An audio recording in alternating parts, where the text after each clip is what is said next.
Crna Gora. It is hard to doubt just how important of a nation it was in World War One.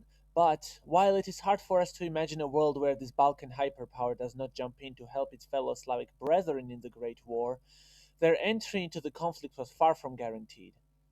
In fact, out of tens of millions of different alternate history worlds, we are likely living in the only one where this Herculean, heroic Montenegrin involvement takes place. Today, I aim to introduce my complex argument on why we should think of Montenegro as less of a set in stone, committed Entente member, but as a godsend, a deus ex Montenegrica that descended from the stars to save the world from eternal German domination. Twice. The other case is a story for a different day, however. To even begin understanding my point, we first need to untether ourselves of the foolish, pathetic, earthly world of great power politics and transcend into the world of the Montenegrin intergalactic star imperium. The politics of this behemoth of a superstate are fascinating, so bear with me for a second. Ever since the Montenegrin transplanetary technate was founding, with the star systems of Sol, Centauria, Barnardia, and Lalande all conglomerating under His Majesty, the God King Tsar Stephen II in the glorious year of foundation 1497 AD, humanity had been set on a path towards inevitable galactic domination.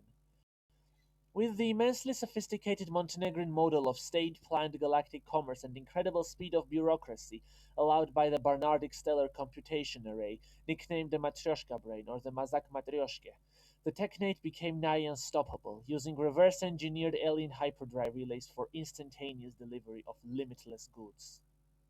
Thus, unsurprisingly, by the early 1700s, Montenegrin goods had flooded the markets of every notable star system along the main central ring roads of the Milky Way, their credits being found everywhere across the 100,000 light-year long spiral. Obviously, as the empire kept growing outwards, the heartlands down back on Earth had become less and less prominent and important, with the capital being moved from Podgorica to the newly founded Podgorica in 1789 in the Formenegro district of the Galactic Empire, centered around the supermassive black hole in the center of the galaxy. This didn't mean that they declined and became less relevant, however. In fact, the economy and population of the Montenegrin core district boomed 10,000-fold over the past couple centuries, reaching upwards of 80 million people and harboring billions of tourists from all around the galaxy annually, not to mention the amount of industry concentrated in the area. However, this increased reliance on the galactic market as opposed to the earthly one took away the earthbound dominance of Montenegro proper, enticing the Galactic Senate to enter in a state of splendid isolationism, as they called it, free from the petty squabbling of the land-loving nation-states. This remained the case as 20th century rolled around, with long and majestic peace reigning upon all Europe. However, as the conservatives replaced the liberals in the Galactic Senate, more and more people high up started to become nostalgic of their primordial mountain land, and increased direct diplomatic contact with Russia and, more importantly, their immediate brethren in Serbia. The conservative movement in the Imperium became further bolstered by the wave of nationalism, as Serbia won both Balkan wars, significantly expanding both its own territories and those of Montenegro proper, whose elite contingent of 500 chronotroopers completely wiped the floor with the Ottoman resistance. Considering all this, it is only logical that the Empire was compelled to intervene, as the reactionary forces in the Senate declared their unconditional support towards the Entente war effort. All the while, Habsburgia began mobilizing against a proud Serbian nation-state. But what if all of that had changed? What if, in an alternate timeline, Montenegro decided to fully commit to its planetary non-involvement doctrine and left Serbia, and the pale blue dot at large, to its own devices? Before we begin with this alternate history timeline, I want to quickly announce the sponsor of this video, Belgium! Belgium is a fictional country from a very niche and interesting, if implausible alternative history scenario, a state that emerges out of the gulf that lies between the Netherlands and France. It is a fascinating fantasy on a sunken, forgotten nation that could have been. Thus, let us assume that the Serbs light the beacon, like in our timeline, readily expecting help from their South Slavic brethren to arrive from the aether. The Montana signal illuminates the night sky, and birth is a pylon of holy light as powerful as a quasar, emanating across the Milky Way trillions of times faster than light. Serbs called for help, but nobody came. First, we must start with the analysis of the Montenegrin armed forces participating on the field that now suddenly wouldn't be present. 1.2 million super soldiers sent directly from the Galactic Core lands, 5,000 elite chronotroopers, the main standing army of Montenegro proper, 7,500 primal Celtic warriors from Hyperborea with their chainswords and talismans with mighty Sumerian enchantments, 1,500 rail tanks, 6,000 pieces of Gauss artillery, 100 dragons, 125 Tesla tanks, invented by the infamous Montenegrin inventor and later Galactic Senator Nikola Tesla, 25 fully operable walkers from Iron Harvest, 20 ATTEs, and 10,000 clone troopers, directly gifted to the Montenegrin god king Tsar by the Jedi, the Avatar, an Earth mover and its escort of 1,000 demons, 3 exoplatinum-clad land battleships, the steampunk tower itself, and, last but not least, 1 Star Dreadnought and its escort of 500 fighter aircraft. This truly motley crew was headed by one certain General Joe. Joe who, you may ask? Joe Needless to say, Montenegrin entry into World War I is the only reason Serbia lasted as long as it did, as it would have managed to survive not more than a day under the immeasurable might of the United Confederate States of Greater Austro-Hungary, Bavaro, Suebo, Alemano, Saxon, Romano, Romani, Yido, Polish, Lithuanian, Italo, Serbo, Bosnio, Albano, Croato, Sloveno, Czecho, Bohemo, Moravo, Slovako, Rutheno, Ukrainian, Holy Ball in Roman Empire. And that's just the land forces. Indisputable Montenegrin superiority on the rivers, underwater, in the air, in space, underground, and especially in the fourth and fifth dimensions prevented a quick and painless enemy seizure of Serbia's capital, which, let me remind you, was on the border with the conglomerate empire, protracting an easy Central Powers lockdown of Serbia into an agonizing second front. Especially the Montenegrin cosmic superiority was decisive, as it allowed the British to do their maneuvers on sea unimpeded by any Kitten Power's actions. Without the orbital bombardment from the Sepan Mali class Star Dreadnought, the Western Front wouldn't have been all quiet, and Germany would have managed to overrun France in just under a week, being generous to the frogs. France would have immediately surrendered if not for the Montenegrin assurance that what could go wrong? Practically the entire local galactic cluster is on the Entente side. Montenegrin produced neutron weapons had further kept the undersupplied Russian forces running for years, contributing to the sweeping success of the Galician and Brusilov offensives. Without any further stretching of the topic, it is indubitable that the Entente would have been promptly crushed by the objectively far superior Centaur powers by Christmas, and, as promised by Wilhelm, his soldiers would have lunch in Paris and breakfast in Petersburg, West Virginia. In short, without Montenegro, European geopolitics simply devolve into the trillionth Kaiserreich scenario. Germany annexes 125% of France, all of Africa, the Pacific, and the Moon, creates a Ukrainian puppet state that extends all the way to the Amur River. Ottomans and Austro-Hungary, Bavaro, Suebo, I'm not saying this anymore! These barbarians couldn't have picked a more marketable name for their empire, could have they? Ottomans and the Habsburgians engage in their brutal ethnic cleansing. The Serb people are destroyed, Montenegro flees from its heartlands for good, the dominoes of history align just the right way to give us an earth-controlling hyperpower called Octonymia, yada yada, you've seen all of this before. You deserve something spectacular, dear viewer, and this is why, for the rest of the video, we'll throw Earth with all its pathetic geopolitics into the gutter, and devote all our life's energy to the Holy Imperium. What ramifications this war has to the galactic hyperpower, and what would it have looked like without this devastating hell of a conflict. Despite the expectedly incredible performance of Montenegro in the Great War, not all was jolly good for the galactic state.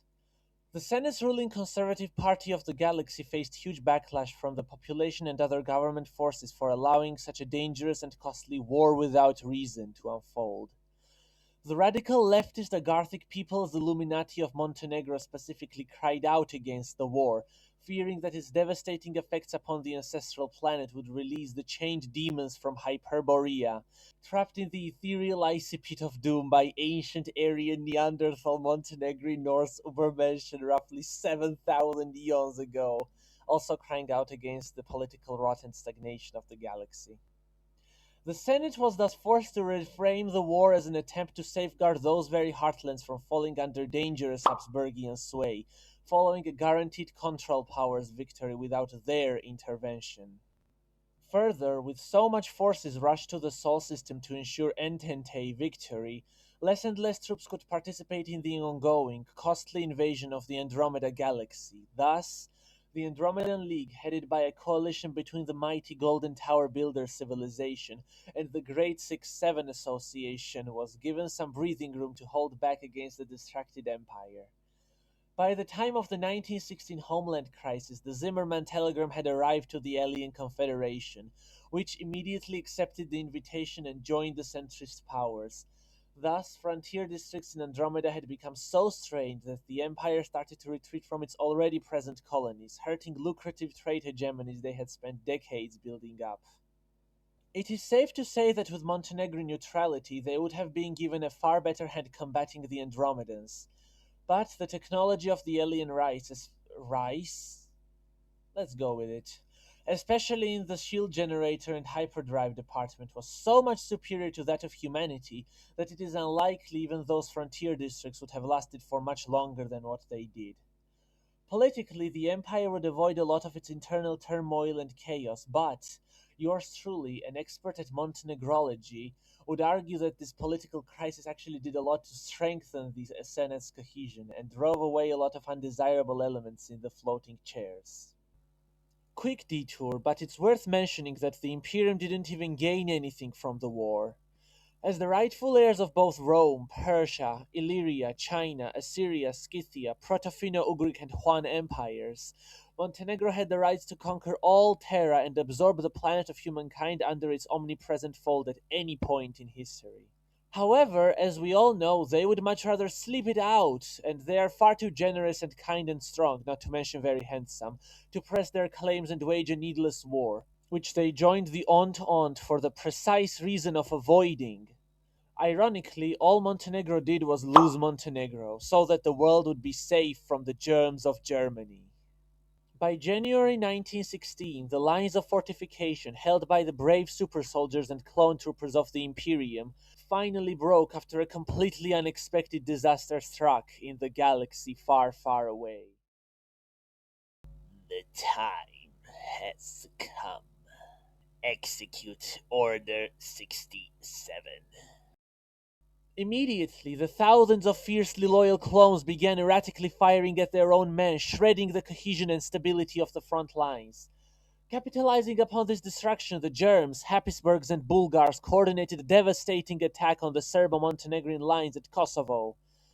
Battle of Pristina was a crushing defeat, and the Serial powers began to advance into Montenegro proper, with blood and fire. Fierce mountain warfare incited brutal urban conflict, obliterating the colossal Montenegrin hive cities. The spilled ichor of the God King's chosen people rose up into the sky as columns of blood, seeping its way into Agartha and summoning Ragnarok, unleashing the one thing the Illuminati had been warning against. The Plague of Lovchen, known to the lesser Earthlings as the Spanish flu.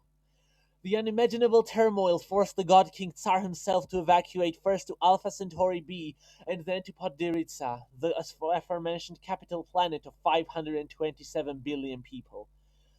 The Cosmic Imperium took a big symbolic hit, however, it continued aiding Entente from space. Seeing their idolized autocrats' tragic return to the galactic capital, the enraged conservative parties and the Senate Viceroy ordered the Doomsday Crew to fire up the BFG-10,000 to unconditionally annihilate the Kevlar powers from the face of existence. Their command was to etch the blood of the Earthling barbarians against the ancient stones of Mount Lovchen, and to disregard our life on the impoverished barren planet that humanity no longer required for its existence. The Supreme Tsar himself, ever the pacifist, overrode this decision last second, almost starting a civil war in the transgalactic realm. The National Sclerosis Party of National Alzheimer's Party attempted a coup of the core systems but forgore their battle plans, while the People's Illuminati backed the God King Tsar and martial law was declared in Podgorica by the president of the Party of Imperial Doomslaying.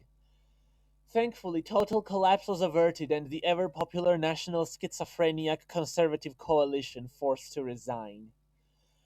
In accordance to its own preset rules of cosmic warfare, Montenegro did not use such orbital bombardment upon the Comintern powers nations, even though it could have very easily razed every German city without a struggle. As a result, the imperial participation was once again limited to sorties on enemy trenches, crushing the chorus powers' morale even after their own core lands had been subdued. By the end, thanks to all this tireless effort, Germany, the most powerful land-dwelling empire, collapsed, and the war was won. However, the victory was bittersweet. 17 million people had died in Montenegro, and parts of the vast archives were destroyed. Extensive information about the beginning of humanity, Atlantis, Agartha, Hyperborea, the ancient aliens, Illuminati, the Finno-Korean Hyperwar, and more had been lost. This tragedy, far worse than the loss of the Library of Alexandria, inspired much of the early 20th century occultism. Devastation to Montenegro was so colossal that the king decided to leave the land be, and, outside of a small starport near Podgorica, signed away the holy mountain to their battle-hardened Serb brethren under the new, optimistic Tsardom of Yugoslavia. Unfortunately, Yugoslavia ended up being a dysfunctional state, and instead of repairing this devastation, they couldn't even learn of the massive deposits of Montenegrin tech and leftover infrastructure to achieve a great power status, being once again destroyed by the demonic Teutons a mere 2 decades later. What I'm trying to get at is, all of this paints quite the clear picture for our alternative reality. Undoubtedly, the imperial lands on Earth would prosper with neutrality, but I ask, in the grand scheme of things, would it even matter? The entire whole of planet Earth was equivalent to 1/quintillionth of the Montenegrin net worth, let alone this tiny part of the resourceless world under Montenegrin overlordship. Would it be worth to save its prosperity but make sure that Germans would dominate all over Terra? That Ottomans completely drive the Christian Middle Eastern populations to extinction? How proud would the Tsar have been sitting atop his high castle in Lovchen, overlooking the complete destruction of the Serbian nation state? Would the Khartoum powers stop here? Would they not want to completely crush any potential Serb nationalist sentiment, of which Montenegro proper still represented an arbiter? Crna Gora was the immolation, the Father Abraham's lamb, the Jesus that died for our sins, so that humanity could thrive and reach the glorious tranquility of its modernity, a utopia in the making. The selfless act of the Star Imperium must never be forgotten, for those who forget history are only condemned to repeat it. And every time you, yes, you, dear viewer, go to sleep, you shall be thanking our mighty Lord the Savior, God King Tsar of Crna Gora, that you are not speaking German. Twice for the 2 world wars. Do it right now. Praise the Emperor! I'm sorry for the aggression. It was unintended. I'm just sad for how truly underappreciated this glorious type for civilization and patron of us all truly is. At the end, the morale of the story is that in the grand scheme of things, not much would have changed in the galactic cluster had the Montenegrins not joined World War I. Its war in the Andromedas was doomed from the start. It was unwise of them to disrupt the status quo and attack the mostly mercantile Andromedan empires to begin with. And, since most of the war effort in the foreign galaxy was conducted by those very clone troopers who were recalled in Terra for World War I, it would have collapsed either way. While the instability and homeland constitutional crisis would have been averted, it is unlikely that it was even a bad thing. Reasserting the power and influence of the previously ceremonial emperor and removing the caustic schizophrenics from the Senate as a ruling force, it isn't insane to suggest that Montenegro emerged stronger from the crisis than it had been before. The only substantial change of this timeline would, ironically enough, be on the ever so reoccurring Zemlya, where, we would once again witness upon ourselves a painfully generic, painfully mundane, painfully overdone Cancer Powers victory scenario.